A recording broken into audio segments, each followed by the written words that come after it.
Hello, hello, hello. I got a little theme song, y'all, that I like playing before I get started. Wait a second, let me brag on my God. Hear the truth, he ain't just showing off. Yeah, I promise he never took a loss. Hey, If I'ma tell it, I gotta tell it all. Wait a second, Let me brag on my God. Hear the truth, I ain't just telling y'all.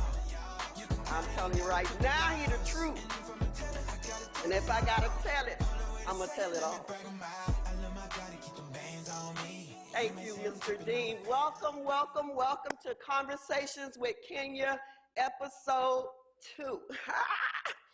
They thought I was done with the first one. I'm here to stay. I'm super excited about this conversation, you guys. Most of you here know me already, but this conversation I wanted to have because I'm the mother of 2 black men. I'm the grandmother of several, I can't count them right here, right now, several black young men that's growing up in the city of St. Pete. Now, a lot of us are called to the nations, called to the world. I believe I am. But I first must make an impact in my city. I got to do something right here first in the city of St. Pete. And I strongly believe that I'm called to this city. And so I have vowed to God that I will die empty and I will do my part. So I'm super excited about my panelists. Oh my God, let me tell you, I didn't just pick them. I didn't just randomly pick them.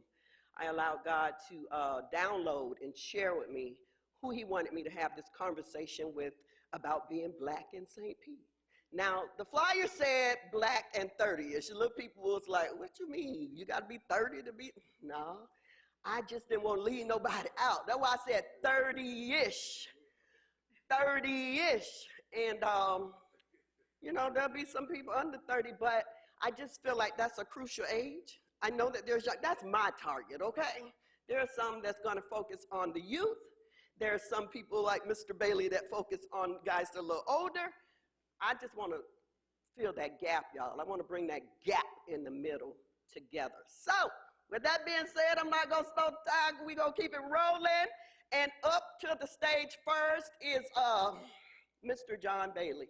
I would just briefly say as he comes that I've been hearing about Mr. Bailey all my life.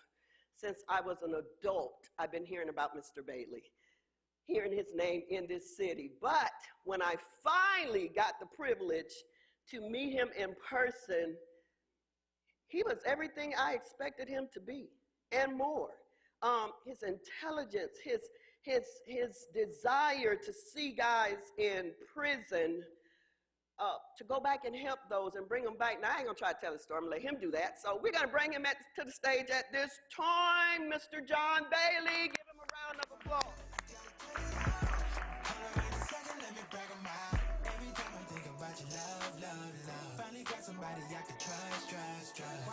Have a seat, Mr. Bailey.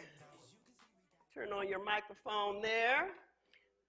So we're going to get this conversation started, you guys. And I actually sent Mr. Bailey a couple of questions because, I wanted to be all professional and do this right. So I didn't want to, although me and Mr. Bailey talk often, so we could have just flowed. We could have just had this conversation and flowed. But I wanted to be able to ask him some questions that he could reference and answer for us. And so here we go. Let's get into this conversation, Mr. Bailey. I'm going to let you start off by sharing with the people who you are, a little bit of your story, and then we'll get into the questions. Okay. First of all, I'd like to thank everybody for coming, my family and my very close friends. His supporters. All right. And yes, my name is John Bailey, for those maybe who may not know. I'm 76 years old. Been living in St. Petersburg most of my life. I moved here from Mobile, Alabama when I just turned 15 years old. And our family moved down, basically because family fell on hard times. So I came here, and I've been living here pretty much ever since, with the exceptions of the minus years that I was incarcerated. And so. Okay, well, let's get into these questions. Mr. Bailey, because of our conversations, because of the things you shared with me from your heart about your incarceration, about your passion, about those you want to help, this is the reason I've come up with these questions for you. So the first question is, and it's a two-part question, what was your biggest fear upon knowing you were going to be released after 38 years? 28 and a half years. 28 and a half years incarcerated. What was your biggest fear when you got that, you going home, when you got that word, when you knew they was coming in there and say, roll it up? Well, when I wasn't sure whether or not I might be released, but over the period of time, the years that I've been incarcerated, I had several cases that went before the Supreme Court. They wouldn't affect me because they would never say retroactive. And being that I was past the Anti-Death Penalty Act, which means that I exhausted all my appeals, that meant that I was pretty much done. And I like to say that during my incarceration, I had a sentence of 8 life sentences and 9 30 years. So all of these sentences came from charges of a drug offense, nonviolent drug offense, I might say.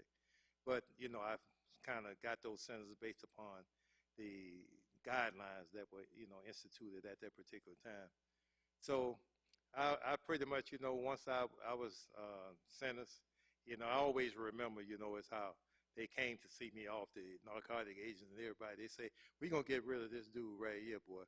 We ain't got to worry about him no more. So they all came to see me off, and as the judge read my sentence, they high-fived each other.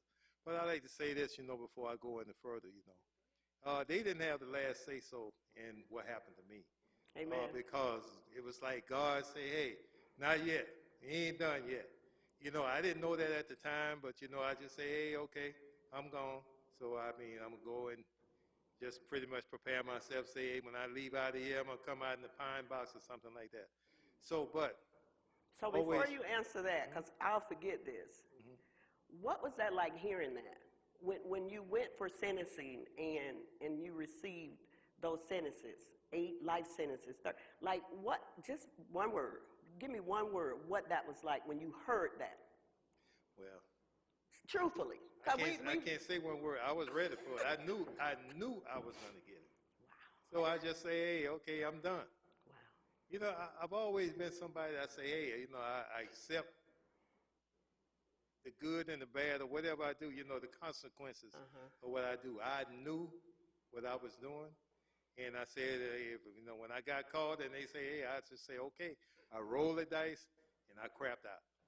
So I accepted that, and I accepted, I say, hey, I'm done. So, but to my question, to answer the question, what? Want me to repeat it? Yes, answer the question. So, what was the biggest fear when you knew for absolute that you were going to be released after spending that amount of time incarcerated? And I mean, like what? Because I know that there was a fear there when they said you going home. Now you was happy. Right. But what was your biggest fear? Well, the biggest fear, I think, was just knowing that the unknown is what lies ahead out here. One thing that took away that fear is I knew I had good family. I had great family. So my family stuck by me the whole time I was incarcerated. So I had great family support. So I knew when I came home that I was going to be okay family-wise. But what the biggest fear was, the unknown, the changes. You've been gone all these years. Yeah. And, people might not think, but a lot of times when, you say, oh, things have changed out here, ooh, all this kind of stuff. I say, but you see, guys, I was able to adapt to the change because people come in every day. So as they come in, they bring in everything that's going on out here. And they used to always say that news travel fast in the chain gang. And the reason they say that is because something could happen out here. And I could call my family and say, hey, and we don't know, right? I could say somebody got shot around the corner. They say, well, you heard that? How you know? I know it to be true. Okay, so Then the unknown, that was your biggest thing, the unknown, not knowing what you were going to become and return into. Even though you were hearing things and in contact with your family and people out here in the free world, you had no idea what you were really going to be walking into. Okay, that's good. All right, so my next question to you is, what, and so this question came about because of our conversations. I know your heart from us talking. I know what you're passionate about. And let me tell you something. I know other people who has done just as much time as Mr. Bailey. And they're out here. People are out here. I know people, you know, I study inmates and I do that because at one time I was a prison mom, so you'll learn more about that shortly. So I study that. So, and I watch and I pay attention. And the one thing I can say about Mr. Bailey is that he been in the trenches, y'all. He don't just talk about it. Like, he get out here in the trenches and do the work. And so with that being said, my next question to you is, why is it important to you to be the voice from the inside now on the outside? Well, it's important to me because during my incarceration, when I was incarcerated, inside, all the guys, you know, we were like family. You know, they were my family away from my family. You know, so it's like time to kind of get emotional stuff. But I can remember when my mom passed, and you know, when guys would come and they would support you, they would wrap their arms around you, you know. And some of the guys, I mean, you've even had these issues with, and they don't really like it. But something like that, it brings us to a common ground that we are family. So these guys will we would support each other. And it was during that time, you know, I always remember, I have a card at home. It's two big cards. And on that card, I had condolence letters, you know, notes. And I looked at some of those people who signed that card, and a lot of them were guys that we just didn't connect. But I said, now these guys would put all of that aside, and for that one moment, and wrap their arms around me. So, in saying that, a lot of these guys don't have family to come home to like I did. So, I said, I want to be that person out here that they don't have to come to. Because, you know, just as they wrap their arms around me inside, I want to be the one out here once they exit, to be standing at that gate, so to speak, to wrap my arms around them. I want to be that family that they don't have, because a lot of them don't have anybody to come to. They don't know what's going to happen. Unknown to them is straight fear. And when I say that, it's because I haven't had the opportunity to work at the PERK program. And I've seen guys get kicked out and with tomorrow, like they say on a Friday, they call and say, we got a guy coming out, can you help him get a job or this and that? So we close on Saturday, this Friday evening. By the time he get here, we'll be closed. So I would have to help those guys in any kind of way I can. Say, okay, where would they be? You know, or something. I try to give them a number or something that they could reach me, you know, where I can maybe help them on a Saturday. A lot of times I couldn't. But I've seen guys would come out and they would have to go sleep under a tree for a couple of days. And just imagine me if I didn't have a family, you know, and I was released, and I had nobody, and I have to come out and they tell me to go sleep under a tree. I don't know if I could have did that. And they wonder why so many times that guys recidivate, they go back. And it's because the reason why they go back is because the system has failed them, and it's continued to fail them, you know. And so I'm trying to correct that system. Amen. And I got a game plan. One thing about me, once I set my mind, and I know this to be true. Once I set my mind to do something, ain't nothing gonna stop me. And then I'm on a mission, you know. And I'm not the most religious person, you know, but I'm getting there. You know what I'm saying? And well, don't get there. We don't want and you religious. I'm on a mission from God. I'll be honest with you. Amen. You know, and I always say, you know, they talk about a chicken will come home to roost. And I think about when me and my brothers, when we were young kids, my mom would march us into church every Sunday. We had to go. It wasn't no if you want to go, you had to go. But what I remember most is that when we would go to church, my mom would sit kind of like in the middle of her and my father. And so we would march in. There was a bunch of us like little ducks or something, just like this here. So everybody would always go and sit with my mom.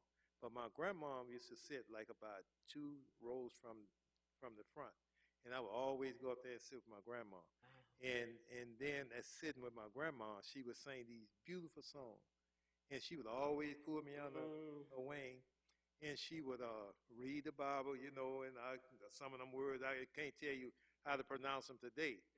But I would always remember, you know, as time went on, I would hear these biblical songs. It would take me back right there. So sometimes you get lost along the way. And you get chased. And I think one of my brothers talked about my father had a dream where he said a wolf came down from the mountains. And it scattered all the sheep, scattered the family. And my brother would tell that story about how everything started to happen to us during that time.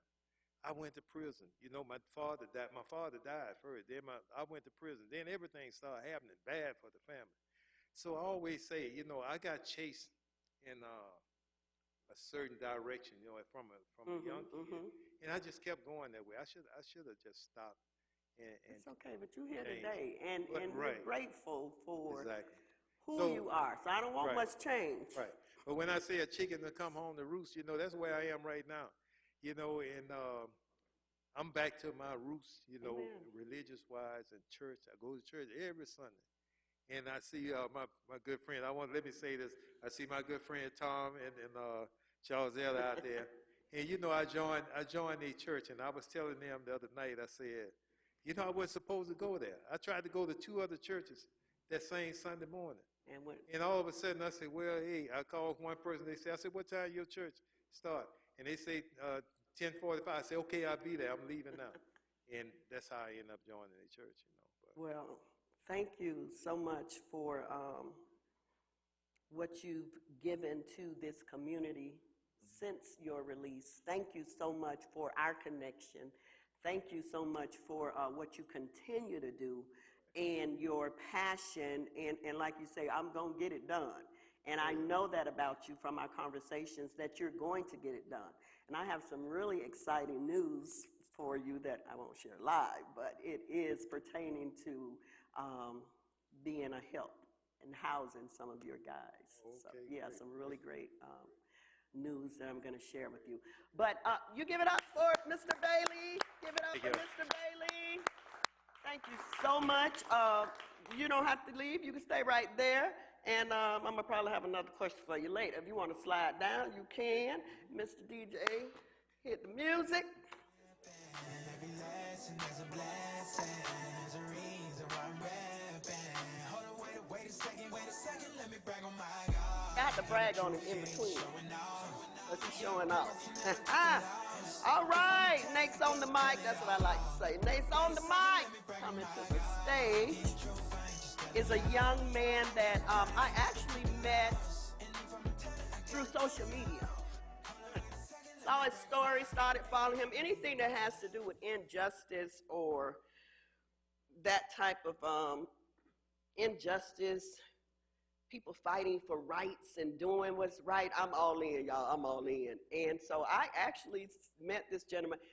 Actually, somebody on the board introduced a board that I sit on, nonprofit board that I sit on, told him he was at her house doing some work. She's like, hey, you need to meet Kenya. And so we connected, and we've been communicating, having conversation, and he's doing big things, you guys. I love his the perspective that he brings, and I won't try to tell his story. I'll let him tell it. And next on the mic and coming to the stage is Mr. Walt Dunn. Give him a round of applause, please. Keep them bands on me. You may say I'm tripping, I'm your fan only. I love the time that we be spending low key, and I know they rockin' with me when it's hands on me. Oh, this is all I know. I know you riding with me when the times get low, so I be on a mission. Hey. Welcome to the stage, Mr. Don. Welcome to the conversation. So glad we finally got to do this, and I believe we have a lot more to do.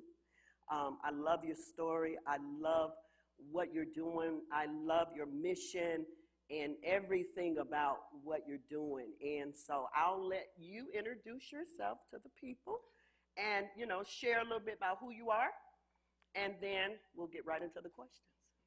Well, first and foremost, I'm happy to be here. I'm so excited that I got this invite to be able to use this platform to tell my story. I'm a young man who had never been arrested before my entire life, never had the justice system, or never interacted with the law. In fact, I have law enforcement in my family. In 2009, I got into a fight, and from that fight, allegations were accused against me that I was never able to overcome.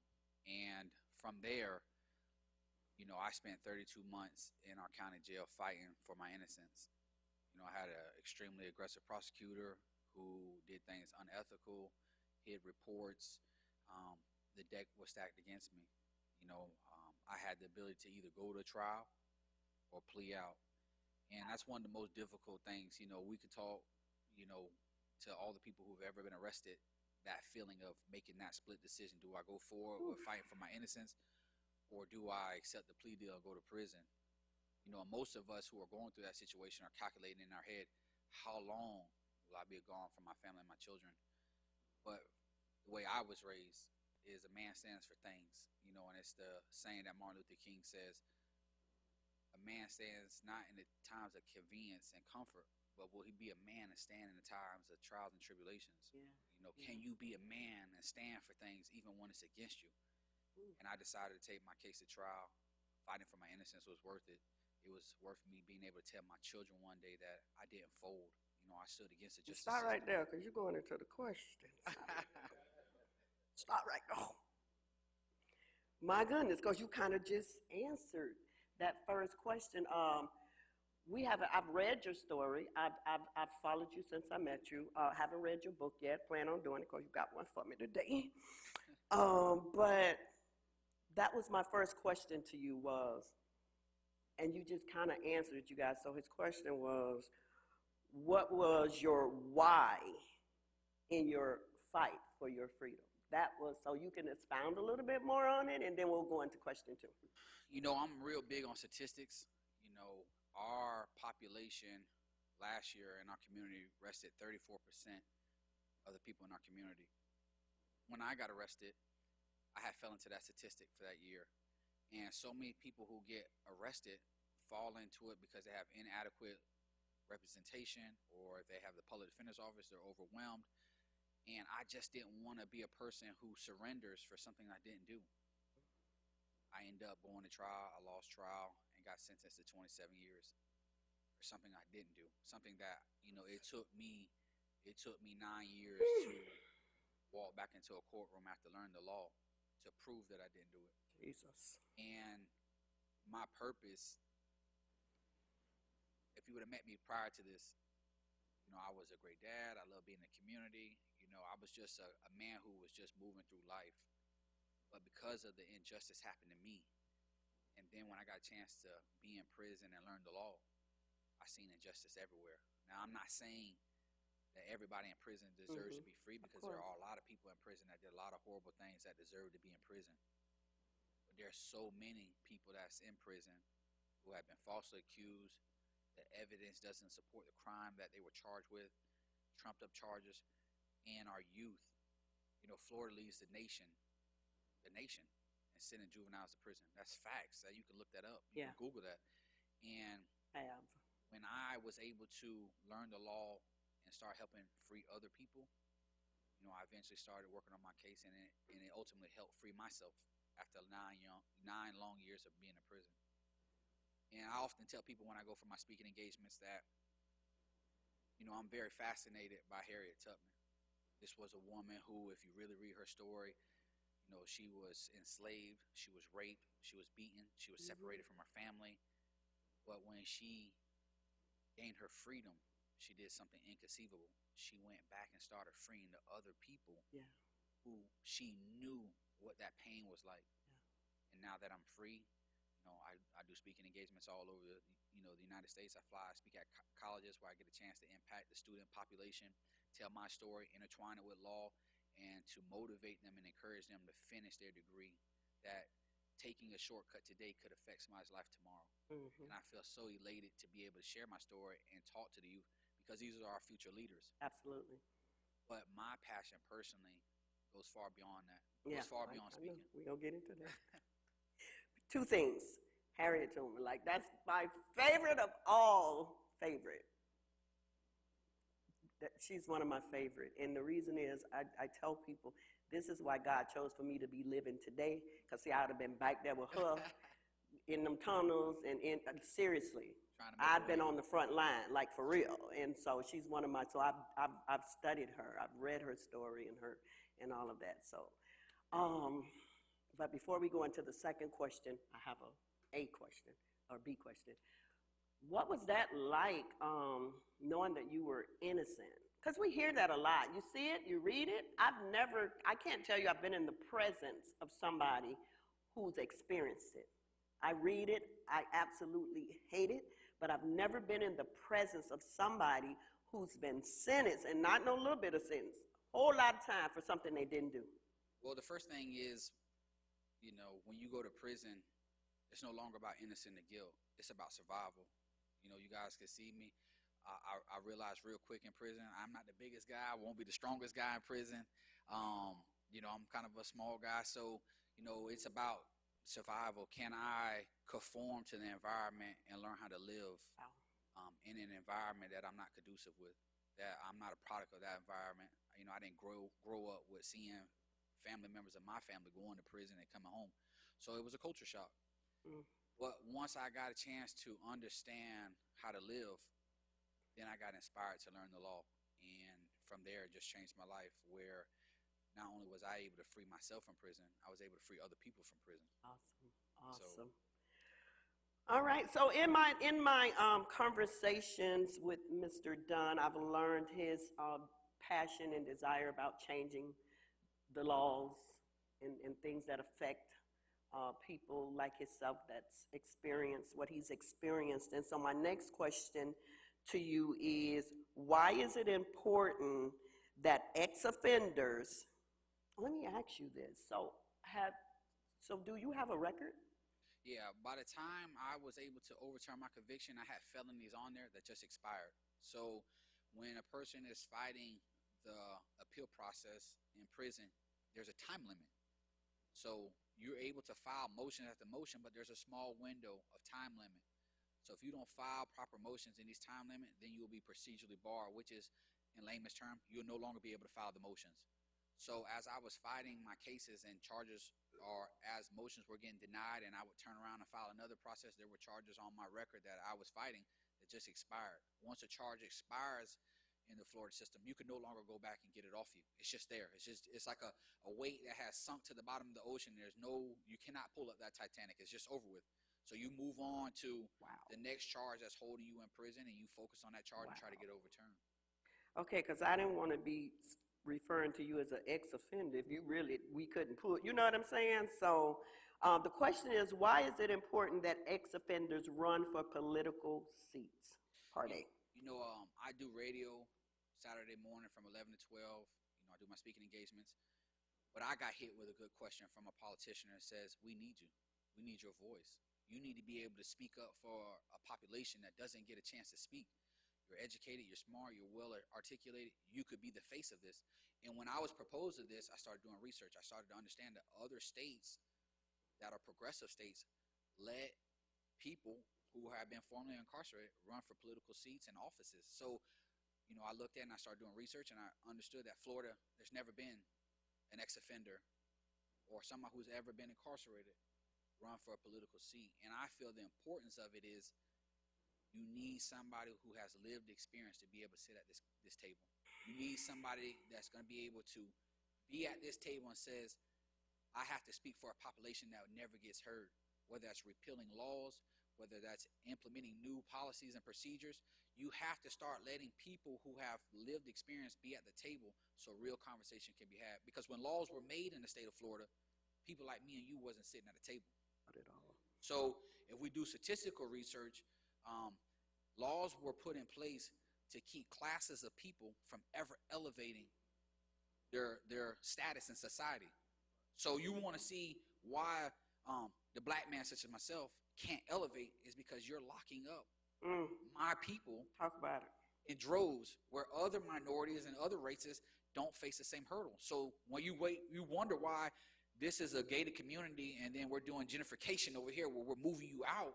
It's because my people can't work, afford without have to worry about law enforcement or worrying about going to prison. So now I said, okay, we understand this. What are we going to do about it? So Right. my goal is to be the first person to champion that. The first person that could sit at the table and says, I'm here, I've arrived, and I'm speaking for a group of people who need to be heard. Well, you got my vote. You got my vote. You got my vote. I think you got everybody in this room vote. So that's my B part to your second question is, if elected, in whatever seat, you can share with us what you may be running for already or in the future.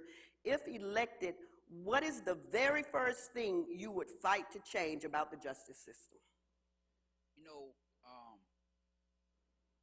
We have political seats in our community that get voted on, city councils, it comes up, and these politicians, and I know firsthand because there's some politicians that, they call me for information to try to use it, and what I notice, a politician, whether it be in the local or state level, will tell you what they want you to know.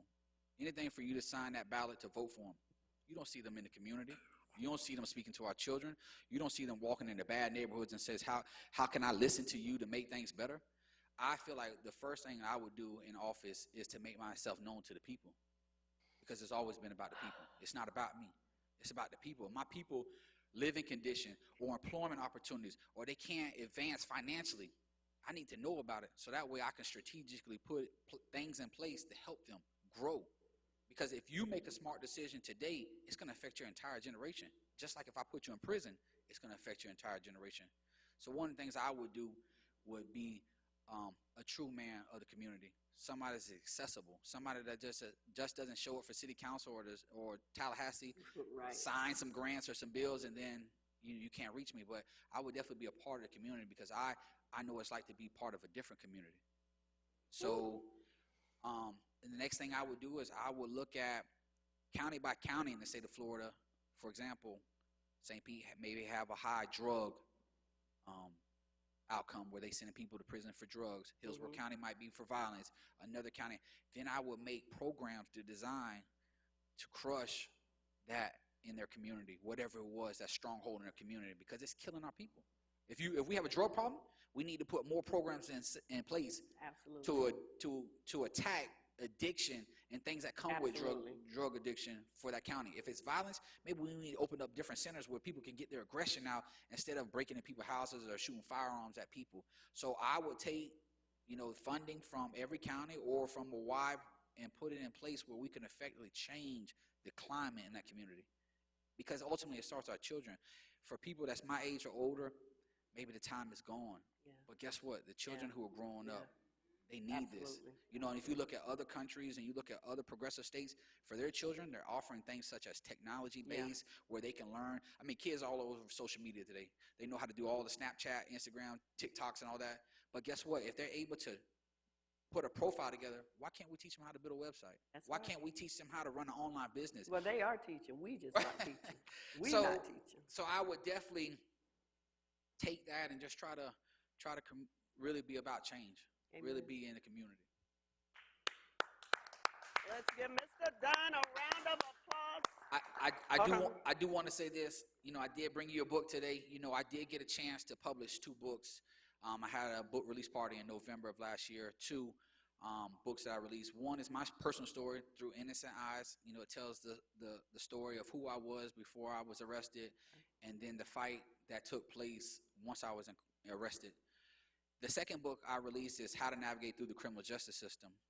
And I wrote this book, which is a 116-page book that will help the average family who's never been arrested, or if you've been arrested, on how to walk yourself through the legal system. Because one thing for sure we've all experienced, or we know somebody that's experienced, a lawyer will just take your money, tell you the good things they want to say. and we don't have anything available to hold them accountable. And when I started doing legal work for people and started freeing people, I started note-taking what was being successful, what was working, what could have made a difference in their case from the beginning. And then I compiled a list of 116 pages. So anybody who is going through the justice system, whether they've been arrested, they're currently out on bond, they're fighting, or they're in prison, can have real material that they can read and research and help find their way home like I did. All So right. Well, that sounds I like want to give you a book today. thank you so much. That sounds like a whole seminar. It might be. Right? A whole seminar, yes, a whole teaching on that. So thank you for being here. We not done. We're not done. We got some things to do together. I'm super excited about your insight on the importance of people like you being in seats, political seats. Like, we should have a say. We should be at the table. How you at the table making decisions? Well, just a better question to propose. It's 2023. Why aren't we at the table? Why aren't we at the table? One more round of applause, you guys. Thank you, Mr. Dunn. You can, whichever you want. You can slide down and and let me see who up next on the mic. Hey, y'all enjoying this conversation? Let me hear you if you're enjoying the conversation.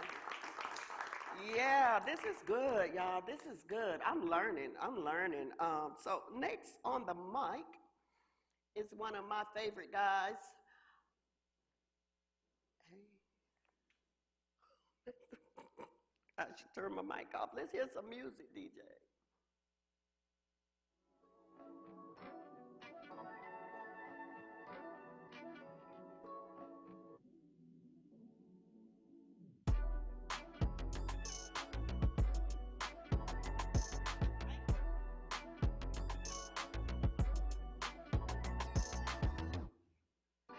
All right, we back next on the mic. Next on the mic is my man, Pastor Frank Peterman is coming to, look, y'all, this, let me stand up and give him a round of applause. Oh, yeah, I heard him. Oh, yeah, no, but you go ahead.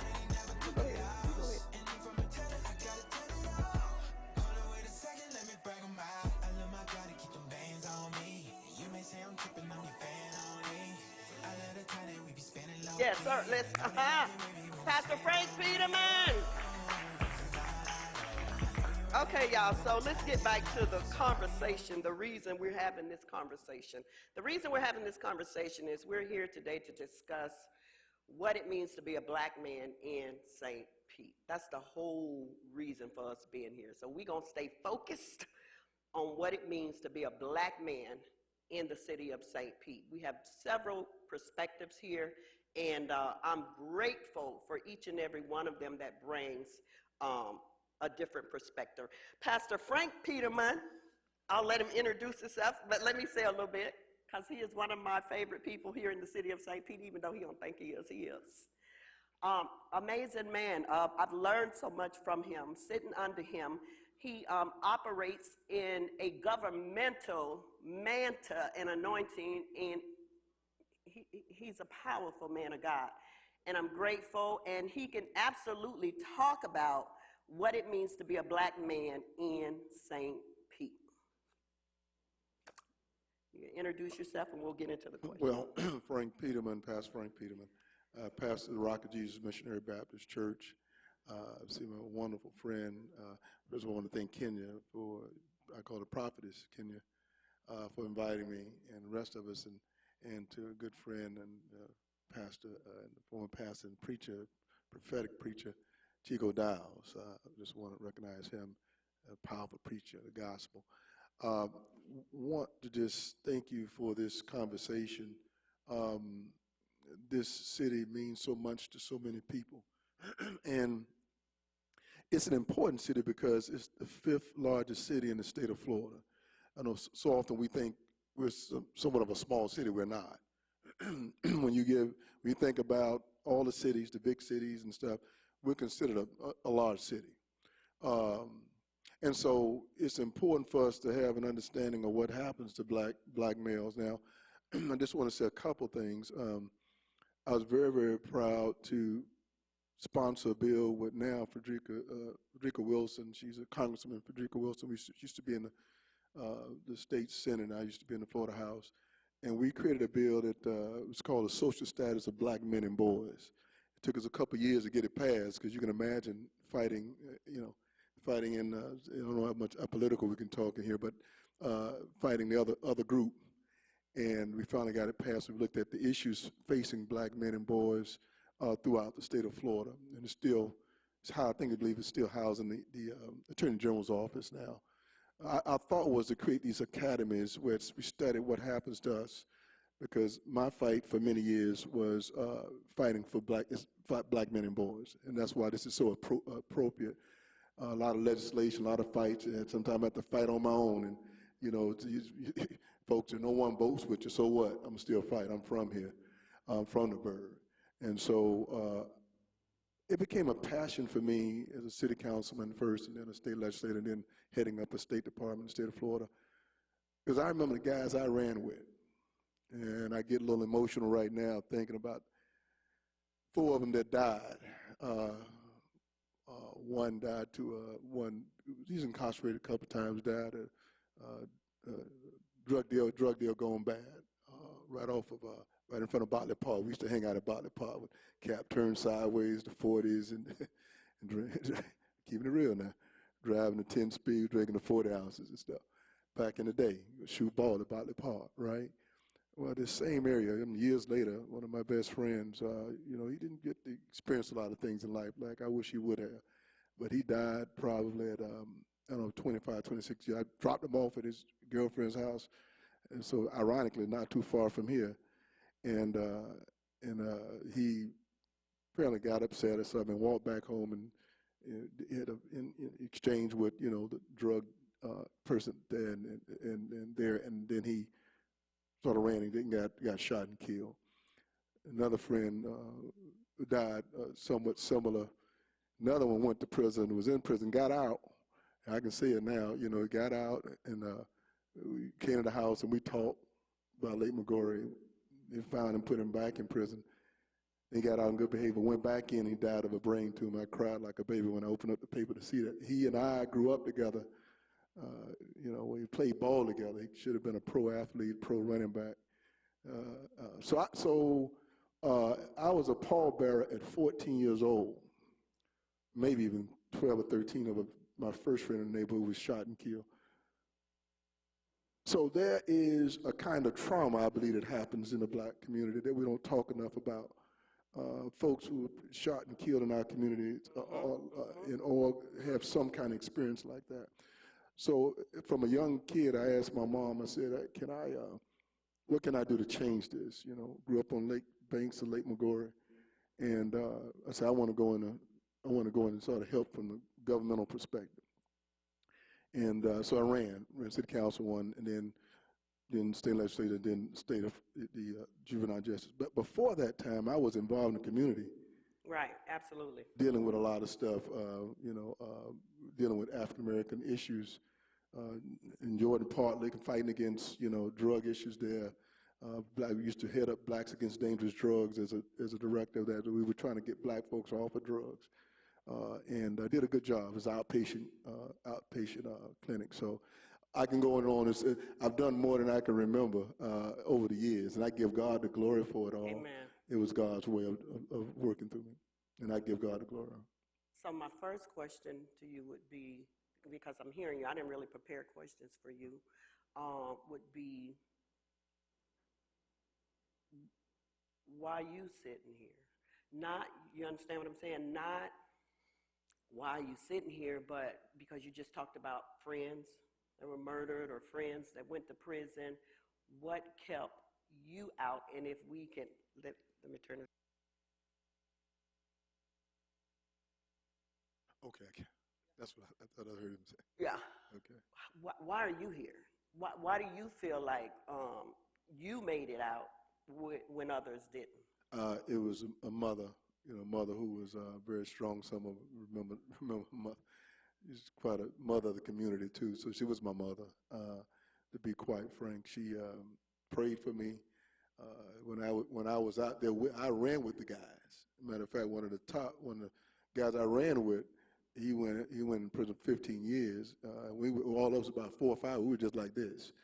And so I had a mother. Can I just tell you a story? Tell you what a mother does. She prayed for me and taught me to write. So I'm hanging out. I'm drinking, doing my thing back in the day, and I'm with these guys, high school, Lakewood High, right? We doing it. We Hollywood High. So we hanging out on 34th Street. We're about to go to. I'm gonna keep it real now. We about to go to Crown, and we about to, I'm just with them and said, look here, and it was Pete. Pete, look here, man. We gonna go in, jump across Crown. These steel rims, for cars and then sell them.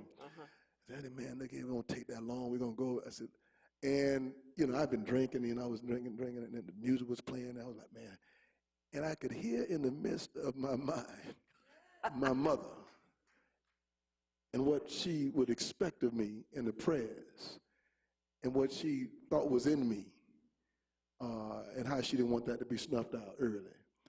And I said, man, look here, man. You have to be cool. Any man, you got to sit a certain way because you don't want to look like you're not with them, right? I said, man, look here, y'all. I tell you what, I don't want to do that. Not tonight. I got some things in the house. Run me to the house and come get me afterwards or something. To drop me off at the house, and they did. Yeah. They did, and I'm thankful. No telling what would have happened. Right. Because these are my boys. These are Ace Boone Coons. I'm supposed to hang out. We're supposed to do what we do. Right. There's all kinds of other stuff together. I can do this with them, And I thank God for a godly mother who prayed all the time. And she used to, when I came in the house one time, I came too late, and she wasn't so tall, but she snatched me up, and I was this tall athlete, I'm playing ball, and I'm walking in, I'm coming in real late. Man, she snatched me up in my collar. And I didn't know that she had that in her. If you ever, so those kinds of experiences kept me, and she kept me grinding, and then exposed me some cool stuff, And so now here you are, pastor of the Rock of Jesus Missionary Baptist Church, and very active in the community, And so my final question to you would be, and share with us your vision for the black men in St. Pete, and what do you feel that they need the most right now? I think it's, some of it is, believe it or not, it's very simple from a pastoring standpoint, is love. One of the things they need is to know that someone's got their back. I think we taught to be tough men and, tough guys, and especially African American men. You got to hold your rep down and everything, and that's all right. But beyond all that, there's a longing to be accepted and to be loved. I believe that's from pastoring, theological side. Wow. And so it has to start with that, because love is the greatest commandment, from the pastoring side, biblical side. And then I think there's a support. Run a couple of black male mentoring programs, and one of the things, myself and a guy named Dr. Nelson, we secured a grant some years ago and created a black male mentoring program all over the state of Florida, and I ran one of them here in St. Pete. And what he found from his research is that he wanted to find out the question just asked. Mm-hmm. He said, why is it in the same house or in the same area, this one person goes in the trajectory is for them to go this way, and they did well. Same house now, another person went this way. He was trying to figure that out. And so one of the things we created was a black male mentoring program where we took black college guys and had them be matched with elementary and minority and middle school guys. These are minority kids. And had them sort of shepherd them, so this how you can do it, this how you can make it out. And it was really successful. Recidivism rate went down quite a bit in that year, because you have to show the state everything that you dropped the recidivism rate.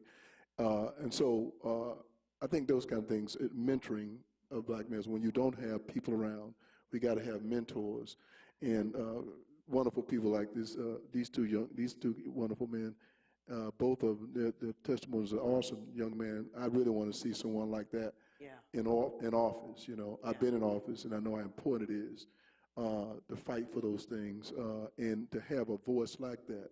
As I've sat on those committees, you know, I was just close enough to be around and know what it looked like.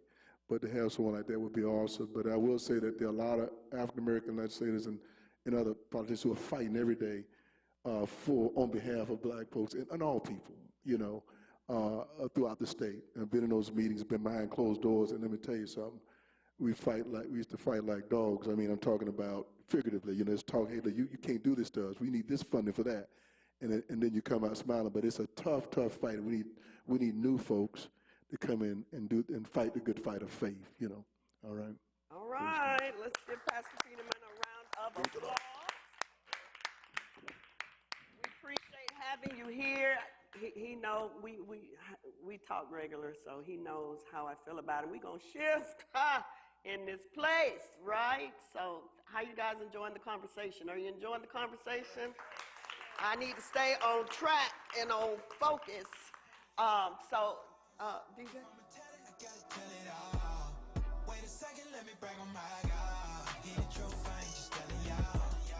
Hey, y'all loosen up a little bit. We're gonna shift a little bit. We're gonna shift.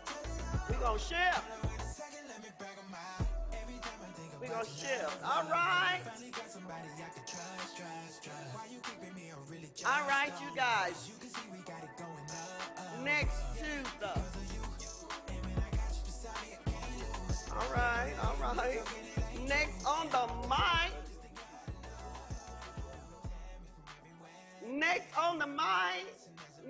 the mic. So let me introduce him properly, you guys, because he comes from me. He's a product of me. I got two of them in here coming to the panel shortly. But the first one we're bringing up is my eldest son, Mario Allen. We're going to bring him to the stage, you guys, and he's going to share his perspective, not as my son, but as a black man in St. Pete. Give him a round of applause. Woo-hoo! All right. Welcome to the stage, Mr. Allen. Yeah, I'm glad to be here. All right, I'll let you tell the people a little bit about yourself. We'll get into the questions. Okay, just share who you are, what you do.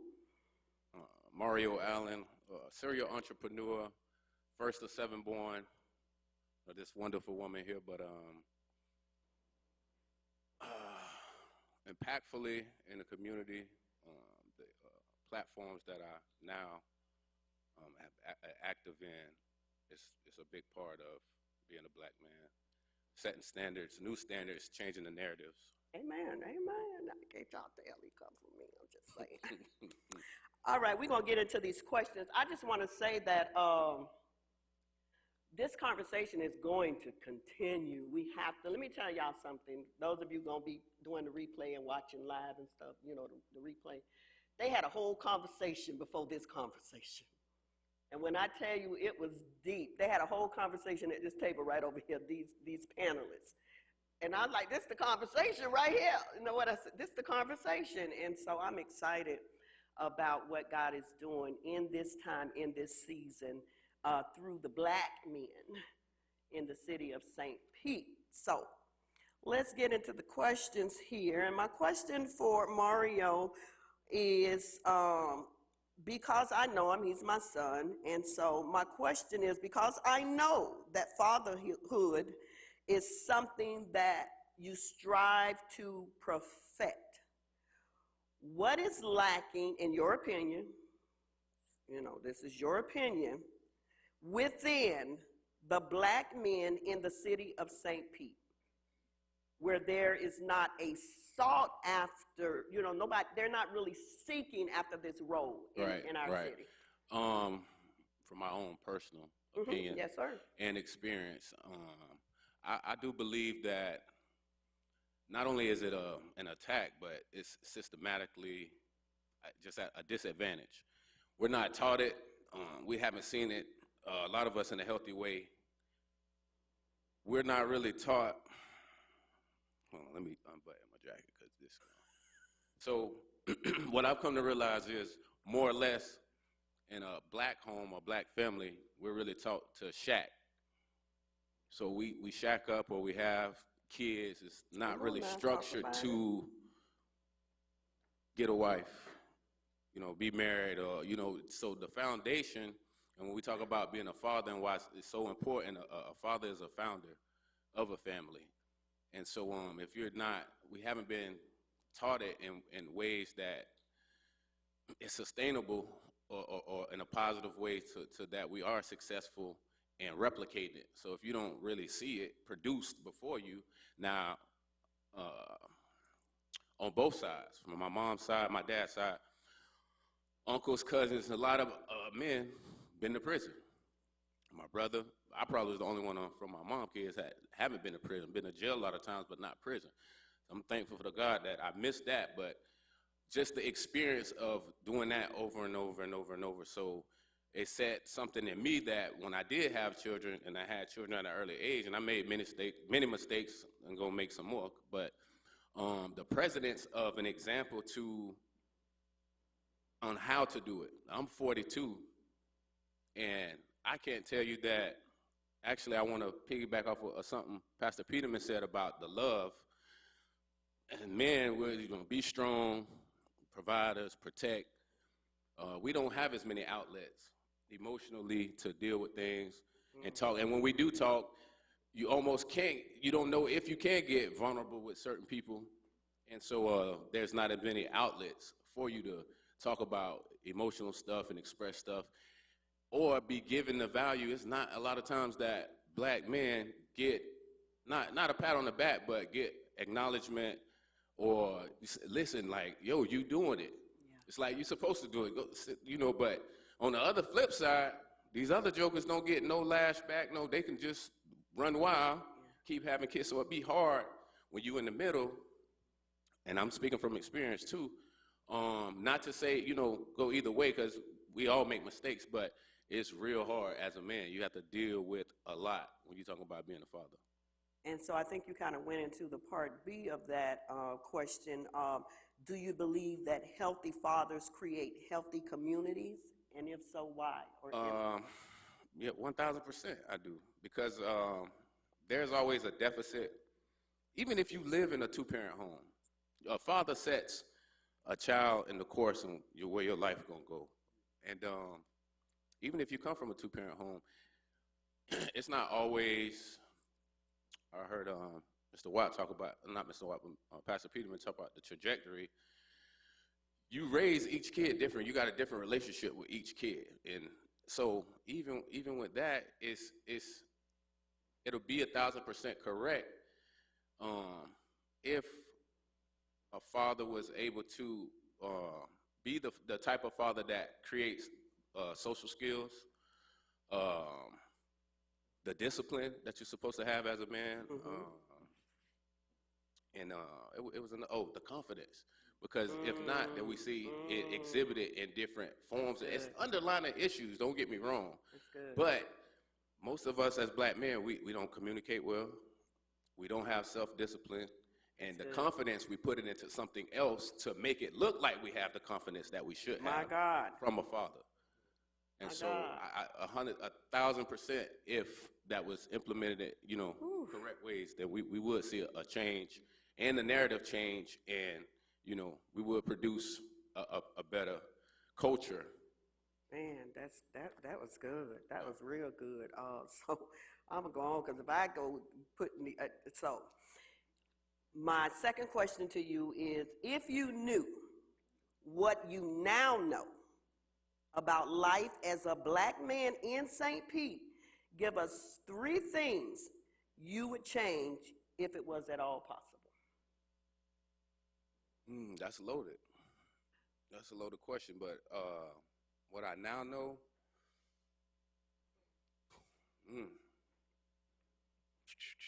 listening. So I think not just listening, but taking the knowledge or wisdom from a father, a black man. I learned a lot of stuff from other mentors in my life. I think that's important too. The gentleman also, the guys talked about, is each level, you can only go to the next level in your life because somebody have to pull you up. So as a black man, if you don't have somebody on the level where you seek to be in, like you can't, it's impossible for you to go up. So yeah, that's a loaded question, but yeah, Give me one. as One far good one. Well, that was one there. Give me one more. Listening. Give me one more. listening, and I would just have to say, oh, that's. Whew.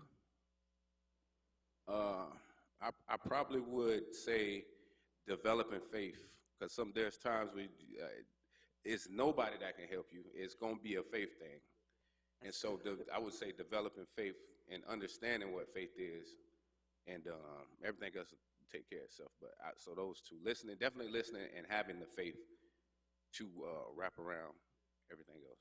Woo. Woo. Come on now, y'all do better than that. Come on now, that was loaded. He told me the question was loaded. That was loaded. Woo, that was good. That was good. Wow. I just want to sit and eat on that a little bit, DJ. You turn up just a couple minutes. Jesus. Woo, thank you, Lord.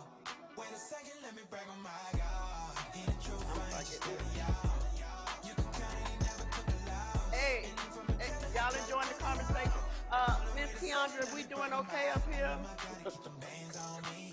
We kind of veered off, Jay. Sorry. All this on camera. All right, let's get it popping. We gonna keep this conversation going. Next on the mic is my main man.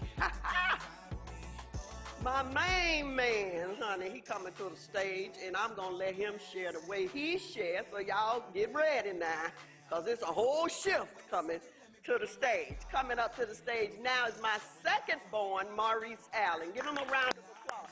Y'all make him feel comfortable now, cause he talk, but he ain't like be talking in front of no people. So let's make him comfortable so he can just, do his thing up here. Mic check. Woo! All right. Welcome to the stage, son. Glad to be here. I'm going to let you talk for a few minutes, tell people who you are, your name, who you are, and then we'll get into your questions. Hello, my name is Maurice Allen. I'm the second of the seven. I'm just here to share my opinion. I guess from my perspective, it's going to be a lot different than y'all probably been hearing. But well, share with the people a little bit about who you are. Let them know you've been, you know what I'm saying? My name is Maurice Allen. I'm 40. I'll be 41 in a few days. Out of these 40 years, a lot of my years been spent behind the gate, incarcerated, in and out, and that's just,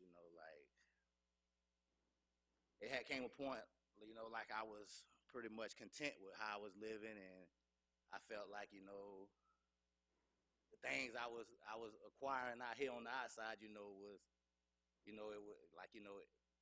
out to the little, I felt like I can handle whatever they gave me for what I was doing, what I wanted, on the streets to fulfill my desires. And it was a bad mindset for a while, but that's how I was set. Yes, and I'm the mama, so y'all already know, right? So I'm a major part of his story, all of my children's story, but his story is different from the world. And one of the things my eldest said is, which I know he get from me, he ain't gonna give me no credit, but he got from me, the importance of learning to love your children different and raise them different because they have their own identities, they have their own personalities, and you will miss it. And this is something I didn't know early on. Now, eventually I learned it, but you have to learn to love your children however God created them. You can't be trying to love one the way because these two are totally different. They needed two totally different things from me. And so I just wanted to put that plug in. Moving right on into the question. So I asked Maurice to share with us, in his own words, his own opinion, I wanted him to define what it means to be a black man in the city of St. Pete. Your own words, your own opinion. We don't really care. We want to hear. I feel like it's rough.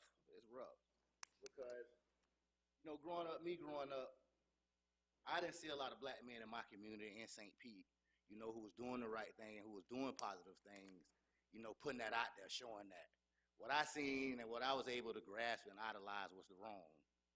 You feel me? So I feel like a lot of men, black men in St. Pete that's doing the right positive things need to, put that out there more, promote it more. Let them see that it's out there, it can be done. That's good. Because a lot of us that's growing up, what we see and that catch our eye, it ain't the right thing. It's what you do. What you see is what you do. And that moves me right into the second question. So what do you think the generation of black men before you, meaning some of these men sitting here, some of the men in the audience, the generation of black men before you, what do you think they could have done better that you may have need, and you kind of answered it, but I want you to elaborate more on that they could have done better, and what did you need? What did you need as a black man? Love. A black man could have expressed love more. Like, I always felt like, I was loved, My stepdaddy raised me. I love him to death, but, like, he showed me how to be a provider. He didn't show me that love. Feel me? I love him to death because he showed me, what you do for your family, how you provide for your family, and I'm going to do whatever to provide for my family, but I never felt that love. And that's why I like it. I want to show my son, it's all right. It's all right to show men, boys, love, growing up. They need that. Yeah. The hugging, the kissing. Right. It's just what Pastor Peterman just They said. need that. Like, that's very important. That's very important. Y'all hear this, right? And now y'all just So, going to go back and listen. Hold on, excuse me. Go ahead. So I got to interject because what my brother is saying, and I was making a point earlier, is it's so important because as a professional barber and dealing with, I deal with people from all ranges across the world in life, but men, to be able to not just dap, chest bump, hug, no, we don't get embrace, like I say, embrace, hey, I love you, and mean it, not like, what's up, how you doing it, it's none of that. So I just wanted to expound on that's a little good. more what I appreciate that. That's good. Mr. Bailey, you had something you wanted to say? Well, I just wanted to say something in reference to what you said about the love. Excuse me. My brothers, and I, they probably could, attest to what I'm going to say. Our parents, it's like one thing we didn't never say, our father, mom, and stuff, we say we loved each other. I love you, But one thing about it, we knew they did. It's like it didn't have to be said, but at the same time, it's whether you say it or whether you express it or how you express it, it's to show it. And I understand what you're saying, but that's one thing we grew up with. We grew up with a lot of love, and they never said it not one time that they said that they loved us. And I always remember, like, when my father passed, when he was sick and he was in the hospital, that I always wished that those words what you said, that I would have told him that. I watched him lay in his last days, and I remember he looked me in my eyes and I looked at him, and I wanted to tell him I loved him, but the words wouldn't come out. But I knew he knew I loved him, but those words and emotion it need to be expressed. That's right. And I think it's different, it's generational too, because by the time my parents came on the scene, they were like, they were part of the 60s movement. So everybody it was free love, it was 60s and 70s, it was like, express yourself, are you telling people how you really feel? So we sort of got we got the better parts of that. My father often said his father didn't really say it, but my father did. And my mother did all the time. She was a doting mother, so she talked about, she said she loves all the time. But some of it's generational too, because there was a generation. I think there's a segment of time where people begin to do that, but we got to do more of it. And I'm so glad we're talking about the love factor because it's so important for all people, especially black males, more than we'll admit. Yes. Yeah, and so I want to add to that as a black woman, and the importance of what both of my sons said is that if you're not taught that, then you have to be intentional about learning it. Because if you didn't grow up like that, you didn't grow up with hugs and kisses and I love you, You have to be intentional about learning how to give it to your children because you didn't receive it. And it's hard to give something you never received. And so you have to be intentional. Now, I know I probably don't tell them I love them as much, but God knows I show them. They know I love them because I show them. But just as Mr. Bailey said, I believe it's important to hear it. I believe it's important to hear it. I think it's important for us, even just as humans, to hear that word. Not only show me, but tell me as well. And so let's give them a round of applause. We got one more. Oh, you ain't finished this? Oh, okay, go ahead. No, keep it. No, I know it because I. Okay, another thing. Go ahead.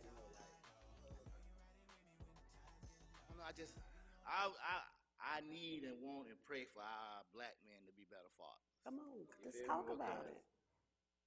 Like, a lot of kids, like, I grew up going in and out of prisons, seeing my uncles, my daddies, you feel me? So I always felt like that was a part of my life. So when it did come time for me to go to prison, you know, I adapted that much easier. So therefore, like, if we step down now and start doing the right things, you know, like, our kids won't be subject to go through that, and that won't even be a part of their world. Mm-hmm. You feel me? Like, and that's just all, you know, like, that's very important. Because once you get in them, you know, you get in that system, it's hard to get out that system. And so what was the change for you? Because I heard you sharing it, but share with those that didn't hear. What was the change for you that it has been, and my son's been in and out of prison 7 times. 7 times. This is the longest he's ever been free. In his 41, almost 41 years, this is the longest he's ever experienced freedom. What is it, almost 4 years now? May. 4. I just want to get up and do a dance. Y'all don't understand. I just want to shout right now. I was telling them, like, you know, before I never could think, be like, okay, well, shoot, I can start planning for something going to be happening 2 years down the line today. You know, like my mindset, I couldn't even think that far because I was too busy doing what I was doing and knowing that anytime I'd be gone, you know.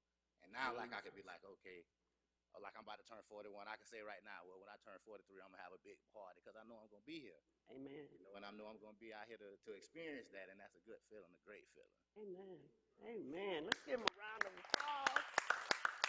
Woo, this is good, y'all. I'm full. This is good. I appreciate this. I know this wasn't easy for my son to come and be vulnerable.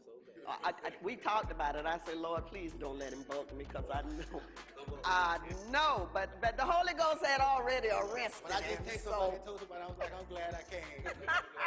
I knew that it was going to be life-changing for all of us. And so, yeah, we're going to shift on over, and we're going to bring our last panelists to the stage, you guys.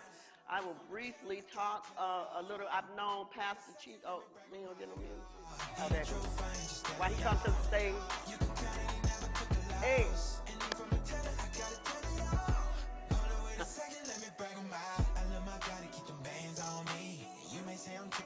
That's my song, y'all. Woo! Welcome to the conversation, Pastor Chico Downs. I have known Pastor Chico Downs.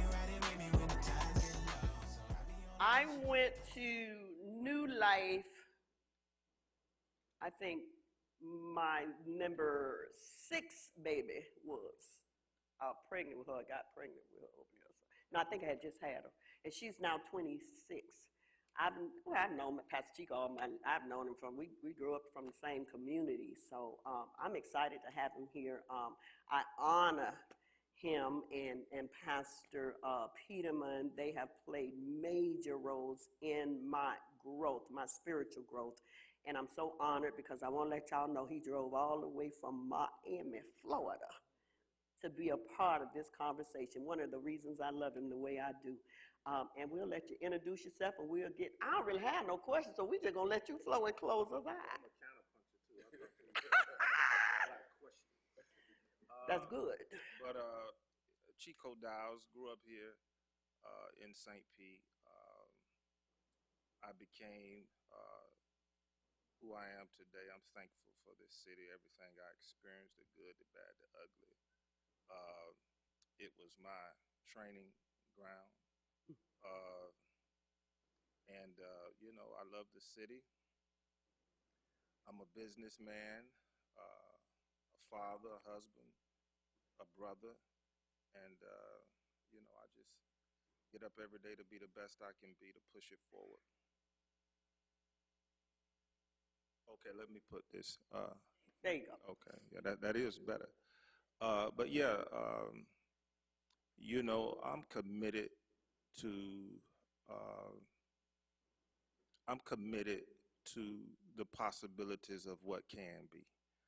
Uh, in spite of what we see in our community, uh, I just believe we are empowered that if we strategically come together, we can do anything that needs to be done. And that's been a vision of Pastor Chico since I known him to be in ministry, is to bring a people together collectively so that we can take the city. Because ministry has never been church to me. To be a spiritual leader uh, means that you can touch all areas of life, not just in church, having church. Amen.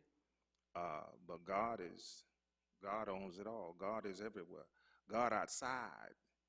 And so I just don't believe we should be stuck in the four walls of the church. I believe we should be moving, have motion in the community, building economically, building educational systems, understanding what's going on, and responding to what's happening in vision.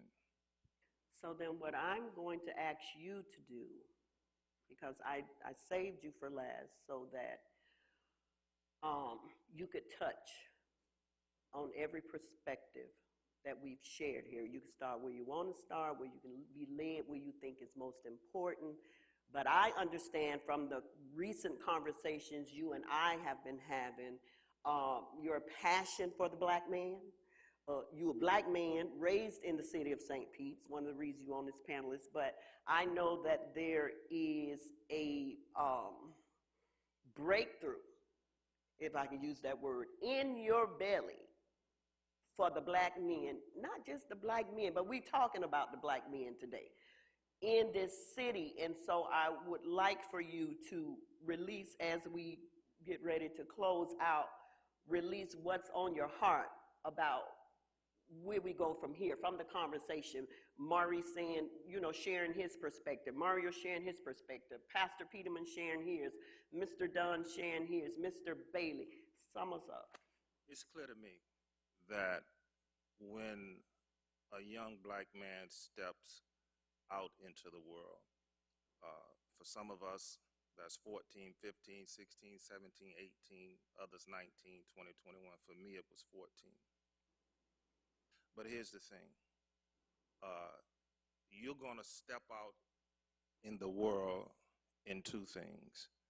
Either you're going to step out into an inheritance, or you're going to step out into pressure. What happens with the black man in America is he has no inheritance. He has no inheritance. A young white boy starts to realize, even subconsciously, at a young age, as he is groomed in America, that is his inheritance. His daddy owned the bank. His corporate America is his father's. Most all institutions in America is his father's. Most all educational systems in America are ran by his father. In every critical position of power, that young white boy realizes, and I don't say that to be, Racist, not trying to be racist. He realizes that he is an heir. Now, this doesn't have to be communicated. It's built subconsciously. What this does is eliminates pressure, because he never has to ask himself, what am I going to eat? What am I going to drive? What am I going to wear? Wow. Where am I going to live? Now, see, we take this for granted because we've never not had to ask ourselves these questions. So we think it's normal. But with the people we're competing against, it's not normal. But we have inherent pressure and consumed the pressure to a point to where pressure is normal, and you're taught, well, that's just what being a man is all about. You know, you just get up and go do what you got to do. And I understand it because I've had to get up and do what I had to do, and we all going to get up and do what we have to do. But we have to understand what's going on in our community. Why the prisons are filled with us is because everybody don't make it under pressure. If you have a culture of pressure where there's no inheritance, where if I stick drugs in a community where there is no inheritance, well then, That's right. That's true. Everybody ain't gonna say no. That's right. That's right. Because, so what we have to start doing is building an inheritance. One of the things we've got to do is become each other's customer, because we're each other's homeboy. We know how to be each other's Enemies. Church member. We know how to be each other's enemy, frat brother, sorority sister, but we're not each other's customer. That's true. And until we become each other's customer, we won't value each other like we should value each other, because we're not connected to each other's wealth. When I'm connected to your wealth, then that's a different relationship. I don't have to get up and be strapped up with steel and ride around my community if I'm connected to your wealth. Because if I'm connected to your wealth as a part of your inheritance, then you're probably not going to kill me. The truth is, we say this because we can say this, and I'm going to say this word just to emphasize what I'm saying. I don't mean no disrespect, but we say, I don't need no nigga. I don't need no nigga. And the problem is that you can say that. The problem is that you can go your whole life and not spend nothing with a black man. You can drive. You can go and get you a car. You don't have to buy it from a black business. You can get your food. Do you have to buy it from a black business? You can get your jewelry. You don't have to buy it from a black business. So the problem is, you really can say, I don't need you. And we probably the only community where that exists, where we can look at each other and say, I don't need you. That's deep. That's deep. So you have to. We really we got to build even financial infrastructure, because trying to tell young black boys this and that, but they got to eat.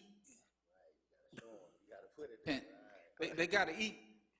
Pastor, I don't mean to interrupt, but please let me interject.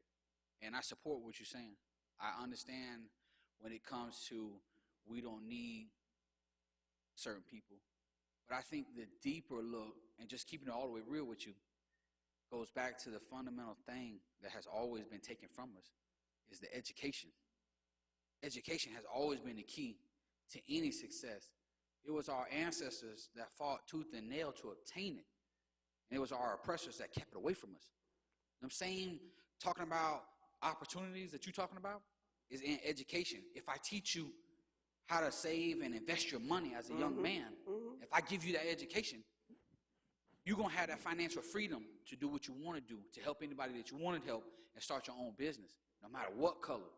And I believe, we're losing as a race or class of people because we uneducated in a lot of things. When you look at the people who own the stores, you look at the people who own the car dealerships, you look at the people who own the banks. Yeah, a lot of that has been inherited. We give you that.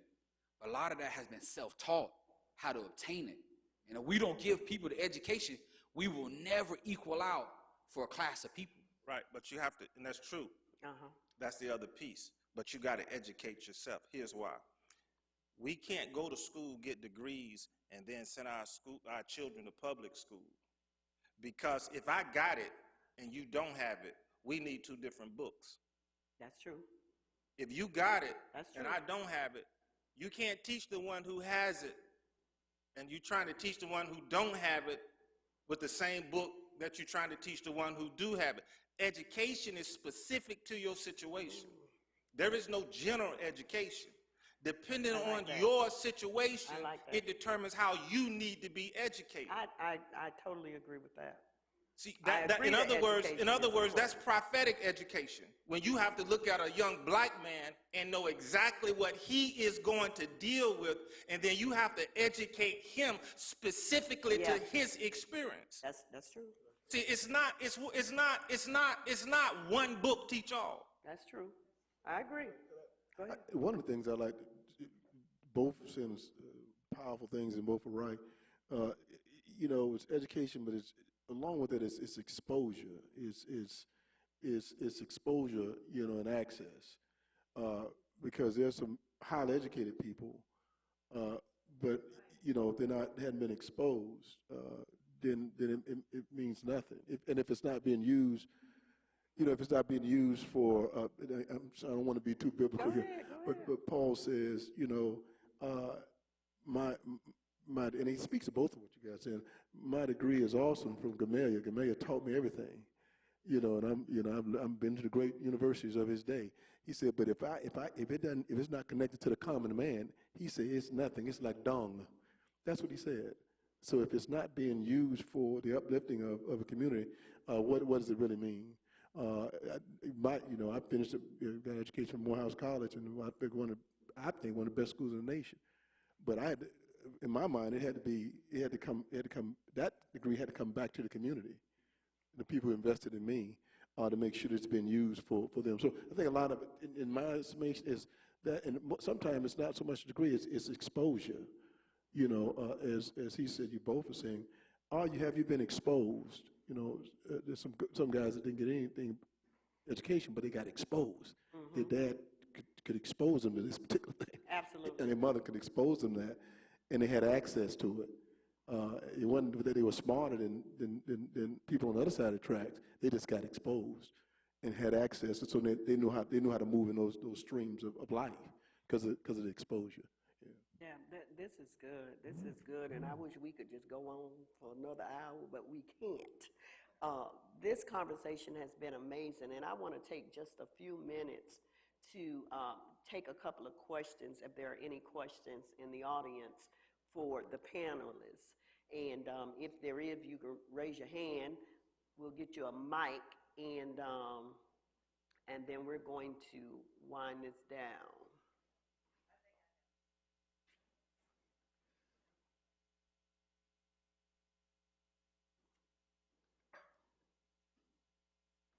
Thank you. Okay, my question to Don, you said that you're trying to run for an elected official. Have you decided what and if, what would it be, and how can it help our community? I really have questions for all of them, but you say we don't have time because I have some for Mr. Bailey, Mr. Reverend Peterman, Well, you, and your two boys especially. okay, well, then we, One other thing, and you don't have to answer that question. Why isn't this place full? Because our black boys need this, and I answered that question. I said because they're in school on a Saturday or a Sunday, or even Friday afternoon when they get out of school. I agree. You meet them halfway. One of you all said, I think it was you, Reverend Peterman, that you had mentors for the elementary and the middle school. What about our high schools? We definitely need that. We did. We did. Okay, because I have a grandson, and he's good. He's good. But it's the pressure.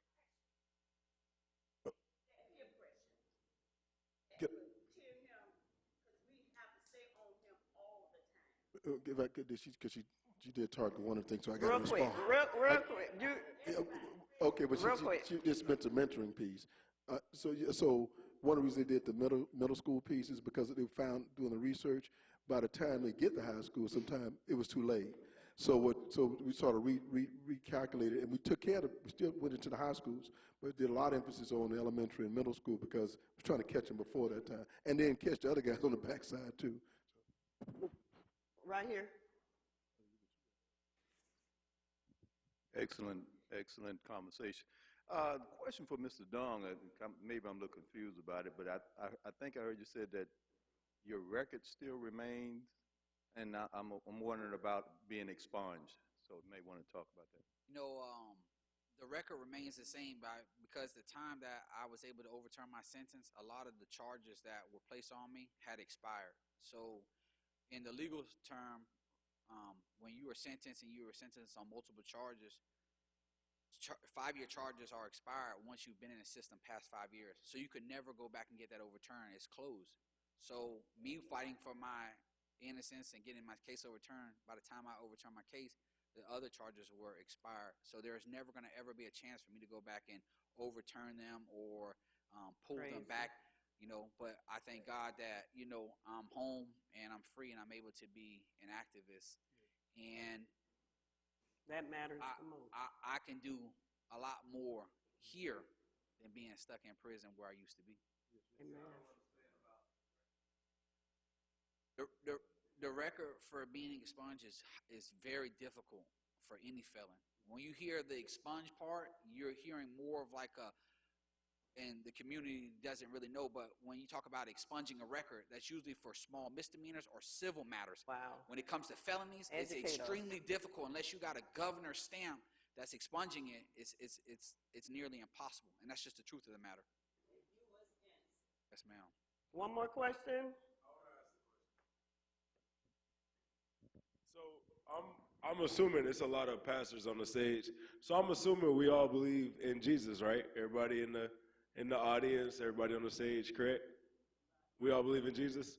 I don't know if everybody do. I do. don't know what they believe. I believe that, so I have a statement/question, and you don't necessarily have to all answer it.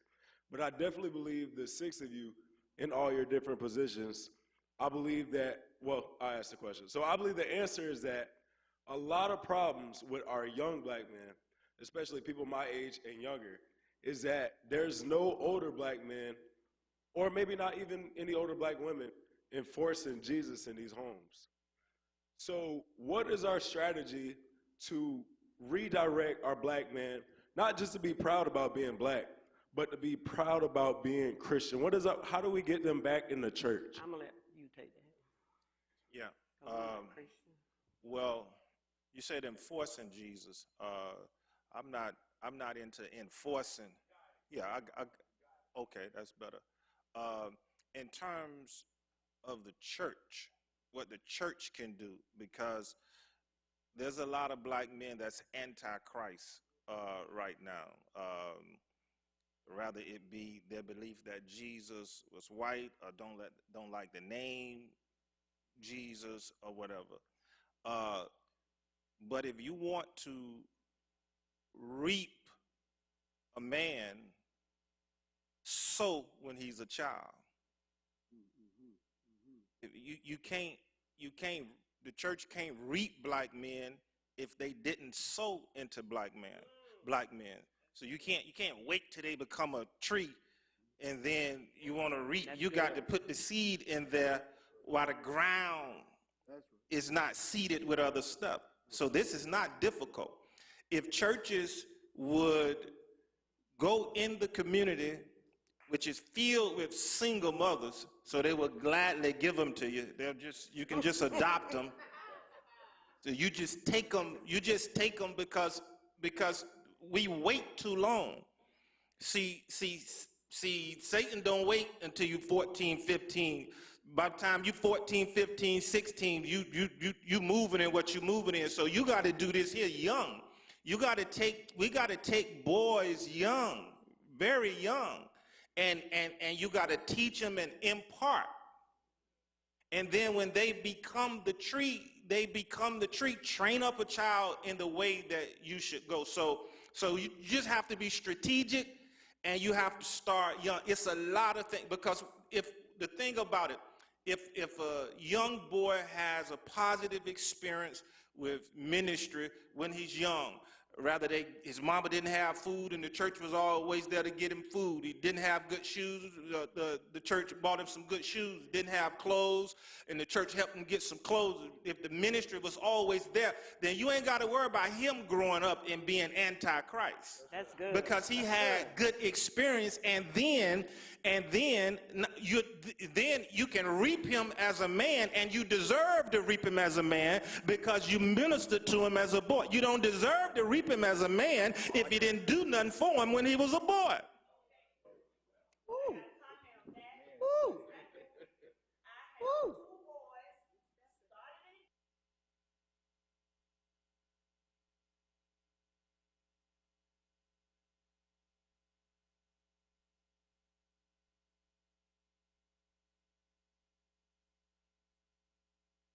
Saying you the preacher.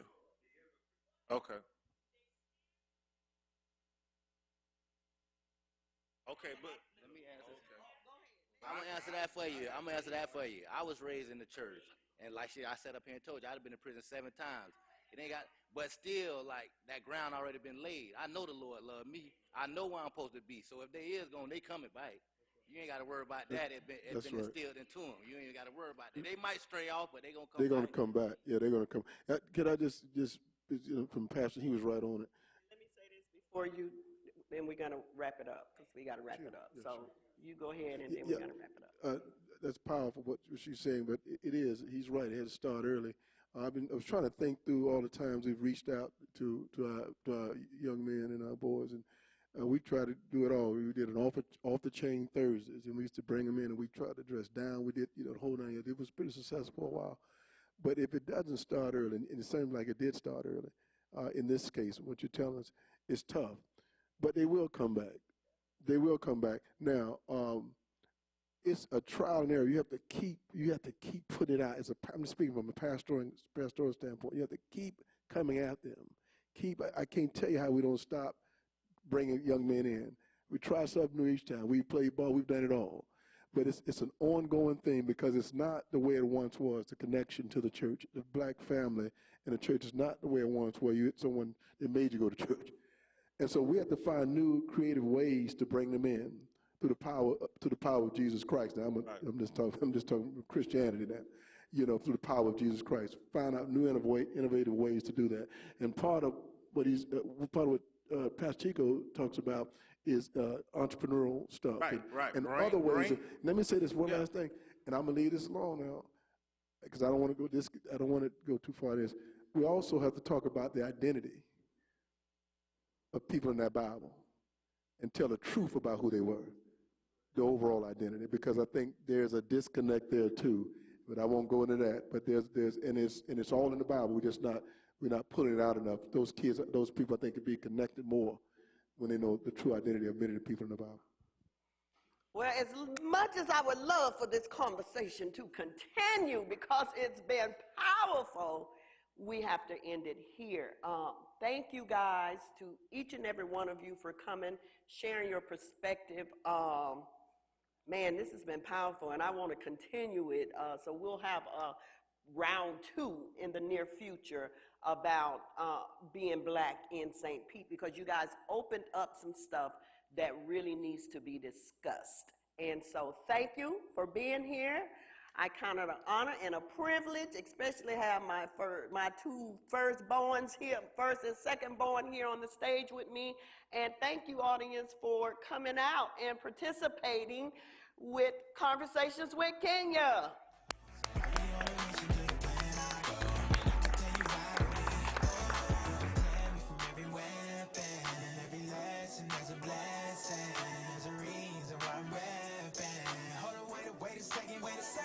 Brag on my God, hear the truth, yeah, showing off.